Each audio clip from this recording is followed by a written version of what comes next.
श्री काकभूषुंड जी गरुण जी को ज्ञान की बात बताई कि इतना प्रयास करने पर जब ज्ञान दीपक प्रज्वलित हुआ तो माया विघ्न डाल के उसे बुझाने की पूरी चेष्टा करती है, लेकिन जो भक्ति है वो मणि है, उसे माया रूपी वायु बुझा नहीं सकती।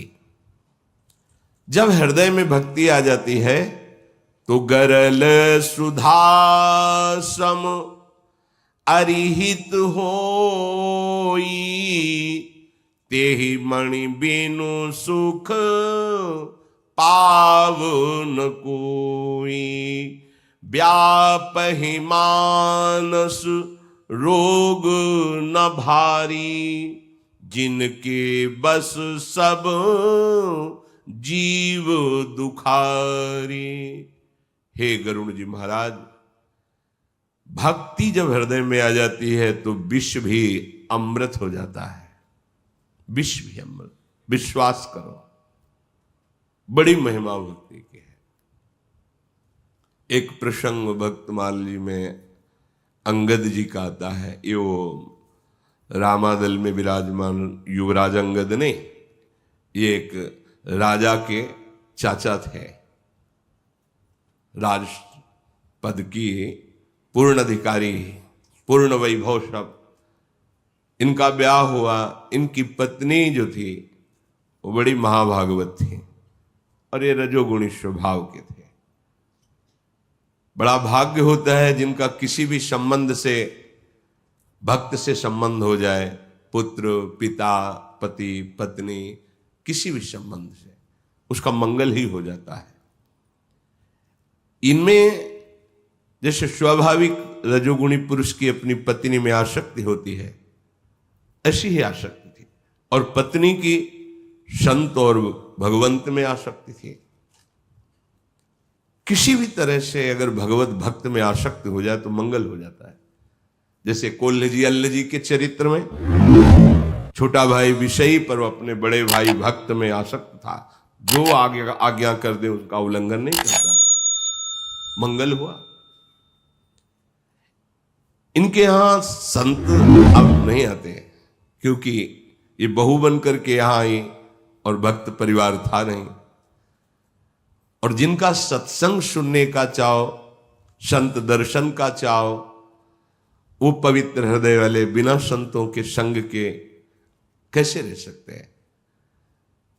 एक दिन अपने गुरुजी के पास किसी राजदूत से पत्र लिखकर भेजवाया, महाराज जब मैं अपने माता पिता के पास थी तो संत मंडली आती रहती थी, सबका चरणामृत मिलता था, दर्शन मिलता था, वचन सुनने को मिलते थे, और गुरुदेव आप भी कृपा करके आते थे।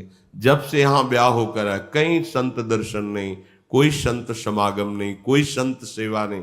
प्रभु कृपा करके आप तो आ जाओ, आप तो हमारे माता हो, पिता हो, गुरुदेव आप कृपा कर। तो गुरुदेव ने जब पत्र पाया तो आ गए, बड़े कृपालु। चरणामृत उतारा, आरती की, सुंदर आसन पर बैठाला, चरणों के पास बैठ गए। प्रभु यहां हमें भक्ति में बड़ी विघ्न परिस्थितियां मिलती हैं क्योंकि संत नहीं है, कोई भगवत चर्चा नहीं। वो समझा रहे थे, नहीं हर परिस्थिति में भजन करना सीखो, पति को भगवत स्वरूप मानो, उन्हीं में प्रभु की भावना करो। इतना समझा ही रहे थे कि अंगद जी आ गए। वो तो रजोगुणी स्वभाव जब देखा, किसने बुलाया मेरे घर में, स्त्री से एकांत में भाषण कर रहा है, कौन सा सिद्धांत। एकदम वो मुस्कुराए।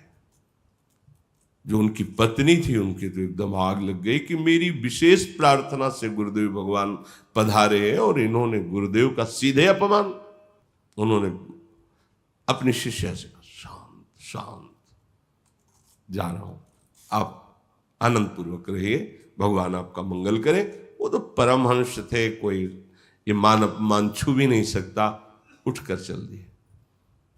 उनकी पत्नी के मन में आया कि अब तो जीना नहीं, मेरे सामने मेरे गुरुदेव का अपमान मेरे पति के द्वारा, और अब इससे मेरा संबंध रहे कि मेरा पति है, नहीं, मैं इनको तो कुछ नहीं कह सकती, पर मैं अपने तो प्राण त्याग सकती हूं।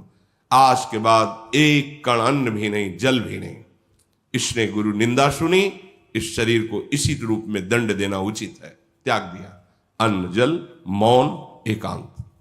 अब वो पत्नी से आसक्त थे। एक दो दिन तो ऐसे वाणी से प्रार्थना की, जैसे जैसे समय उनका हृदय व्याकुल हो गया, चरण पकड़ लिए और कहा, अगर आप अपने शरीर को कुछ भी कर तो हम जीवित नहीं रह सकते। भारी व्याकुलता, रोने लगे। आप जो आदेश करें, जैसे उनका एक ही शर्त है, गुरुदेव आए और अपना चरणामृत दें और मैं उसे पान करूं। गुरुदेव प्रसाद पाए, मैं उनकी जूठन पाऊं, तो फिर मैं जीवित रह सकती हूं, अन्यथा नहीं। गए जहां उनके गुरुदेव थे, वहीं गुरुदेव आश्रम में गए, साष्टांग दंडवत की, कहा, प्रभु मैं रजोगुणी हूं, अभिमानी हूं, इतनी भी भक्ति न संतों में न भगवान में, पर मैं अपनी पत्नी के बिना नहीं जी सकता और वो आपके बिना नहीं जी सकती। मैं कोई भक्ति लेके नहीं आया हूं, पर अपनी पत्नी की प्राण रक्षा के लिए मैं आपकी शरण में हूं, आप कृपा करें। सहज स्वभाव चल दिए। ये नहीं कि वही आदमी जिसने अपमान, कुछ नहीं आए, सहज चरणामृत से।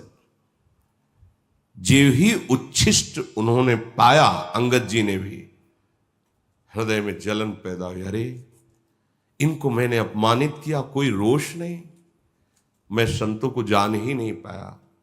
चरणों में गिरे, प्रभु अब हमारा भी जीवन आपकी कृपा से भक्तिमय हो जाए। कैसा नीरस जीवन, शुष्क जीवन, कैसा घृणित जीवन, आप जैसे संतों को कटु वचन। उनका हृदय प्रसन्न हो गया। भगवान की, जब द्रवहि दीन दयालु राघव तो साधु संगत, उसी दिन से उनके मन में भगवान की भक्ति जागृत हो गई। अद्भुत निष्ठा उनकी, देखो पलटने में देर नहीं लगती। भक्त संग का प्रभाव, भक्त पत्नी है, ऐसा परिवर्तन हुआ। अब राजकाज में तो जाना ही पड़ता था। एक जगह युद्ध में गए तो एक बहुत सुंदर राजा का मुकुट विजय प्राप्त की, वो अमूल्य हीरों से, उनमें एक हीरा बहुत ही अमूल्य। उन्होंने कहा ये तो श्री जगन्नाथ जी को देंगे, और उस हीरो को रख लिया। जब राजा को पता चला कि चाचा ने वो हीरा रख लिया, गुप्तचरों ने बताया, तो उन्होंने प्रार्थना की कि ठीक है, आप हमारे बड़े हैं, पूज्य हैं, पर हम राजा के पद में जो भी सामान, जो भी वस्तु विजय प्राप्त करके लाई जाती है, वो पहले मेरे अधिकार में आनी चाहिए, फिर आप हमसे अनुमति लेकर ले सकते हैं।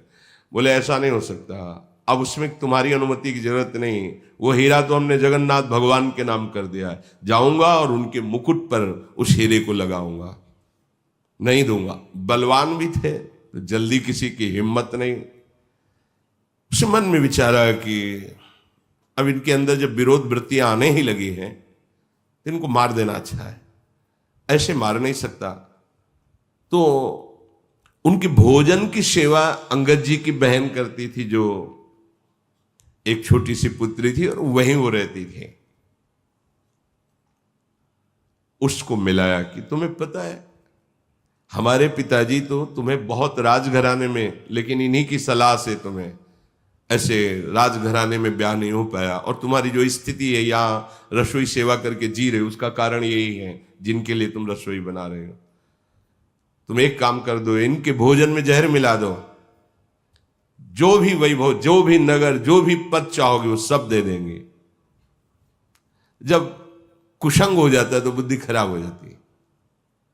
राजी हो गई। बहन भोजन बना रही, उनको कोई संशय नहीं रहता था, पर उनकी बेटी को साथ बैठाल के पवाते थे। आज बेटी को छुपा दिया, भोजन पहले भोग लगाया, फिर अंगद जी के साथ। अंगद जी ने कहा बेटी को बुलाओ। बोले फिर हम उसके बिना पा नहीं सकते हैं। वो जब पाती तो ऐसा लगता है प्रभु साथ पा रहे हैं, बच्चों में भगवान की भावना। वो रो पड़ी, आप बेटी से इतना प्यार करते हो, मैं धन के लोभ में आपके भोजन में जहर मिला दिया, राजा ने आज्ञा की थी। जहर, और लाड़िले ठाकुर को भोग लगा दिया। बड़े कड़े शब्दों में कहा, कठोर शब्द बोल, आग के सामने से हट जा। उनका नहीं भैया, तुम भोजन मत पाना, इसमें बहुत तीक्ष्ण जहर है, मर जाओगे। बोले जब ठाकुर को भोग लगा दिया, फिर हमारा जीवन ठाकुर जी के अवली। ये वही जो संत अपमान करते थे, आज ऐसी निष्ठा के प्राणों की भी परवाह नहीं, पूरा भोजन प्रणाम करके चाट के कुछ नहीं हुआ, कुछ नहीं हुआ। गरुड़ जी से कह रहे, गरल सुधासम अरिहित होई, तेहि मनि बिनु सुख पाव न कोई। जब संत कॉलोनी में रहते थे तो एक पहले वो आर्मी में मेजर थे, रिटायर हुए तो विरक्त संत हो गए। विरक्त संत तो तभी होंगे ना जब पहले से भगवत भाव रहा होगा। बड़े ही हष्ट पुष्ट उन्होंने गौ सेवा का व्रत लिया। अब शरीर है कि नहीं पता नहीं, ये 18 वर्ष लगभग पहले की बात होगी। तो वो आया करते थे, बहुत प्रसन्न होते जब संभाषण उनसे होता। वो वीर रस प्रधान थे, जैसे जो गौओं की हत्या करते हैं, अपहरण करके ले जाते हैं, वो वीरता पूर्वक उनसे गौएं छुड़ाते, गौशाला में कैसी भी हो उनकी सेवा करते थे। वो बता रहे थे, अब वो उनमें जो गौ अपहरण करने वाले लोग, उनकी हत्या करने वाले लोग थे, सैकड़ों बार वो लोग पिटे और हजारों लाखों गौएं उन्होंने छुड़वाई, और अपनी स्वयं की गौशाला, उनको पैसे भी मिलते थे सरकारी भी, और भी लोगों का सहयोग, और खूब हष्ट पुष्ट थे। उन जो लोग पिटते थे, गौ अपहरण करते थे, उन लोगों ने एक प्लान बनाया। एक नए लड़के को, 20-25 वर्ष के लड़के को भेजा, वो मुंडन करा करके ऐसे साफ स्वच्छ सफेद कपड़े पहन करके आया और बोला, महाराज जी मैं गौ सेवा करना चाहता हूं। कितने रुपए महीने लो? कुछ नहीं, बस आपका सानिध्य और गौ सेवा। हमने सोच लिया जीवन का सार यही गौ सेवा करना। वही स्वयं बता रहे थे, बोले हमने सोचा अच्छा है, नया लड़का है, वैराग्य प्रधान भाव आ गया हो, चलो गौ सेवा। वो इतनी प्रीता दिखाने लगा कि कुछ ही दिनों में गौ सेवा से धीरे धीरे वो रसोई सेवा में आ गया। और वो रात्रि में दूध लेते थे गाय का शयन के समय, उसमें उसने जहर मिला दिया। और वो उन्हीं के था कि इसको मार करके हम आएंगे, भले 2-4-6 महीना लगे। इसलिए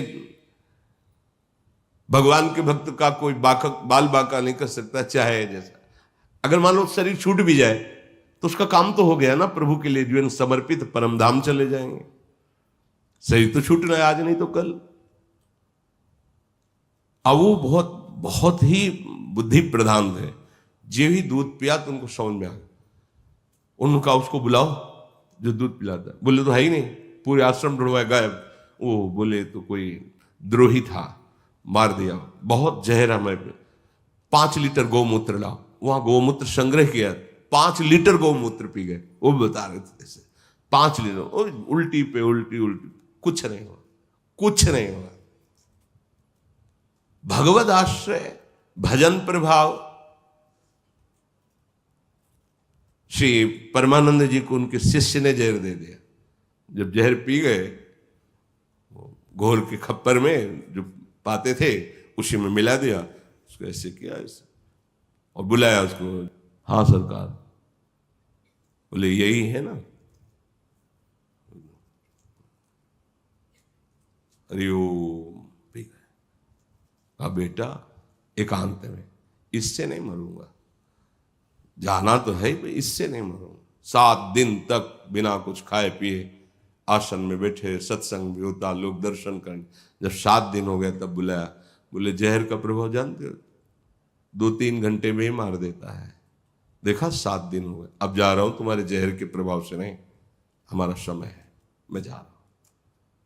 वो दुर्गति हुई उनकी कि कई बार बताया है, तो देख चिल्ला चिल्ला के कि देखो गुरु अपराध। पूरा शरीर ऐसे जैसे पानी निकल जाए रज से, फिर वो रज फट जाए, दरारें पड़ जाए, ऐसे शरीर में पीप निकलता था, ऐसे दरारें चीख चीख के कहते थे गुरु अपराध के कारण देखो मेरी दुर्दशा हो गई। तड़प तड़प करके, कोई जहर का प्रभाव नहीं। भगवान सर्व सामर्थ्यशाली है। गरल सुधासम अरिहित होई। अगर कोई दुश्मनी करता है आपसे, तो आप और उस दुश्मनी की क्रिया के बीच में कृपा का यंत्र लगा होता है, ध्यान रखना।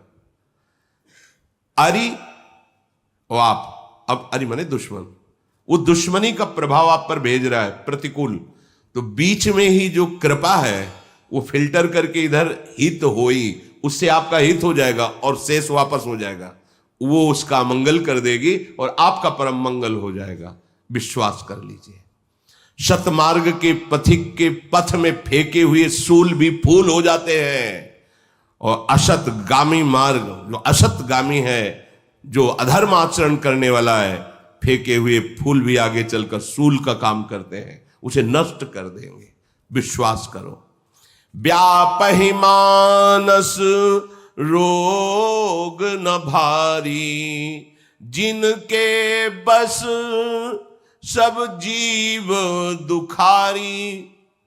शारीरिक रोग तो पीड़ा देते ही, लेकिन इनसे ज्यादा मानसिक रोग पीड़ा देते हैं।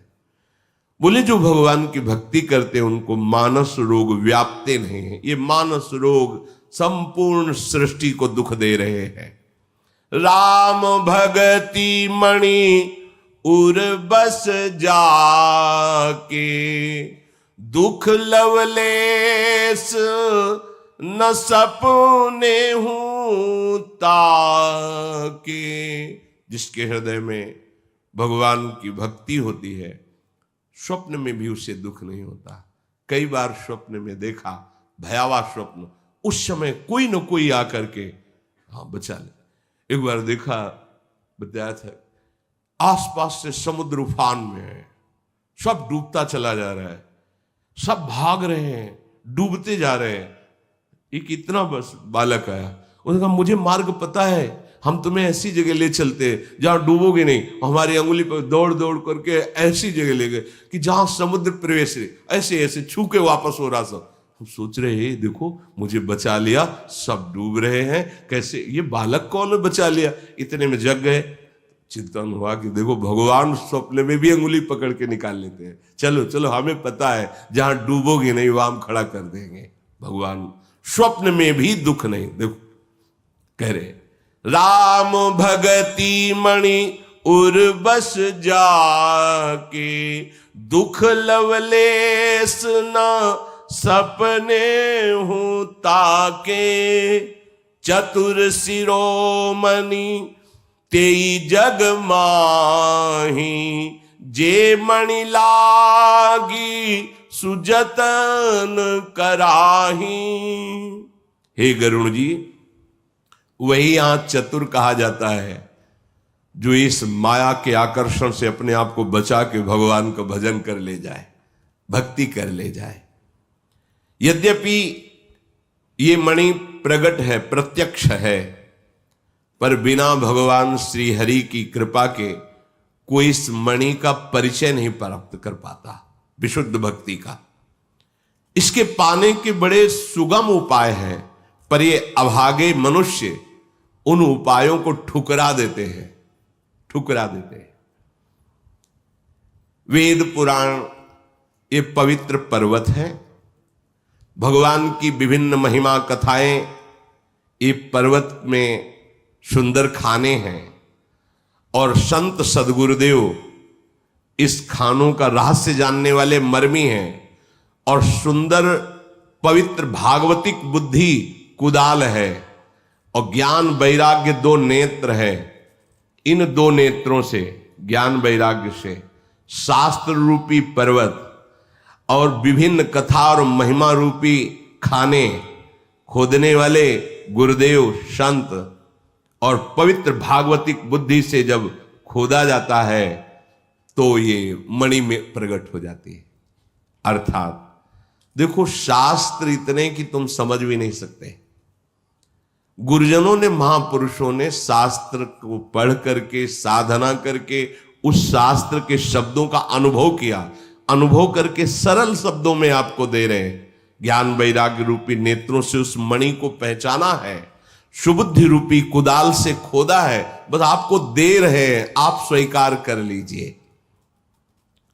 मेरे मन में ऐसा विश्वास है कि इस मणि को केवल भगवान का भक्त ही प्रदान कर सकता है। इसलिए मोरे मन प्रभु अस विश्वासा, राम ते अधिक राम कर दासा। ये भक्ति रूपी मणि भक्तों के संग से मिलती है। जब द्रवहि दीन दयालु राघो तो साधु संगति पाई। भगवान के जो प्रेमी संत जन हैं उनके संग से भक्ति उपज जाती है। भक्ति मणि का परिचय और हृदय में जगमगाने लगती है। इसीलिए मेरे मन में विश्वास है कि भगवान से भी बढ़कर भगवान के दास भक्त जन हैं। भगवान समुद्र हैं तो संत जन मेघ हैं। समुद्र से आकर्षण करके मेघ पूरी सृष्टि में जैसे जल बरसाता है। श्री हरि चंदन का वृक्ष है तो संत वायु है। चंदन का वृक्ष कहो, वायु सुगंध लेकर फैला देती सृष्टि में। ऐसे ही भगवान की महिमा, नाम महिमा, धाम महिमा, रूप लीला कैसे परम सुख परम प्रेम प्राप्त हो, इस संत जनों की वाणी से हमारे श्रवणेन्द्री के द्वारा हृदय में पहुंचता है। जैसे घ्राणेन्द्री के द्वारा चंदन की सुगंध वायु लेकर के आती है और हमें सुवासित कर देती है। सब कर फल हरि भगति सुहाई, सो बिनु संत न काहू पाई। सबका फल है सब साधनाओं का प्रभु की भक्ति हो जाना, पर ये बिना संत के कोई आज तक पा नहीं पाया। जब संतों का संग हुआ, कृपा हुई, तब ये भक्ति मिली। अस विचारी जोई करी सत्संगा, राम भगति तेहि सुलभ विहंगा। ऐसा विचार करके विचारवान पुरुष साधु संग करते हैं, सत्संग सुनते हैं। हे गरुड़ जी, जो रोज सत्संग सुनते हैं, साधु संग करते हैं, तो ये भक्ति रूपी मणि उनके हृदय में प्रकाशित हो जाती है। ब्रह्म पयो निधि मंदर, ज्ञान संत सुर आहि, कथा सुधा मथि काढ़ही, भगति मधुरता जाहि, बिरति चर्म अशि ज्ञान मद, लोभ मोह रिपुमारी, जय पाई सो हरि भगति, देखु खगेश विचारी। ये वेद ब्रह्म स्वरूप है, ये समुद्र है, और ज्ञान समुद्र मंथन करने वाला मंदराचल है, और संत जन देवता है, जैसे देवताओं ने समुद्र मंथन किया और उससे निकालते हैं भगवान की सरस अमृतमयी कथाएं, महामहिमा, उनकी कृपालुता और भक्ति रूपी अमृत, जो वैराग्य रूपी ढाल से अपने को बचा लेता है। ढाल जैसे प्रहार करने से बचाती है, ऐसे ही माया प्रहार करेगी तो राग रहित हृदय ही माया के प्रभाव से बच सकता है। ज्ञान रूपी तलवार से काट सकता है। मद, लोभ, मोह ये बड़े बड़े वैरी हैं, इनको ज्ञान के द्वारा काटा जाता है। और जब इन पर विजय प्राप्त कर ली जाती है तो जो पद मिलता है वो है भगवान की भक्ति। पक्षीराज गरुड़ जी ने कहा, कृपालु, बड़ी कृपा है आपकी हमारे ऊपर, जो आप ऐसा मर्म हमें बता रहे हैं। नाथ, मैं आपका सेवक हूं। मैं अभी अभी विचार किया तो मेरे अंदर 7 प्रश्न जागृत हुए। आप कृपा करके इन 7 प्रश्नों का उत्तर दे दीजिए। नाथ, पहला प्रश्न है कि सबसे दुर्लभ शरीर कौन सा है। फिर दूसरा प्रश्न है, सबसे बड़ा दुख किसे कहते हैं। तीसरा है, सबसे बड़ा सुख कौन सा है? चौथा, संत किसे कहते हैं और असंत का क्या लक्षण है? फिर नाथ, सबसे बड़ा पुण्य कौन सा है? फिर प्रभु, महाभयंकर पाप कौन सा है? और अभी आपने संकेत में कहा था कि मानस रोग सारे जगत में व्याप्त है। ये मानस रोग कौन सा रोग है? ये कैसे कैसे लक्षण हो तो जाना जाए कि मानस रोगी है? आप सर्वज्ञ हैं। ये मैंने 7 प्रश्न आपसे किए। आप अत्यंत कृपालु उदार हैं और मैं आपका सेवक हूं और सुनना चाहता हूं, इसलिए आप संक्षेप में मेरे 7 प्रश्नों का उत्तर दीजिए। ये प्रश्नों के उत्तर की चर्चा आगे। श्री राधा वल्लभ लाल की जय।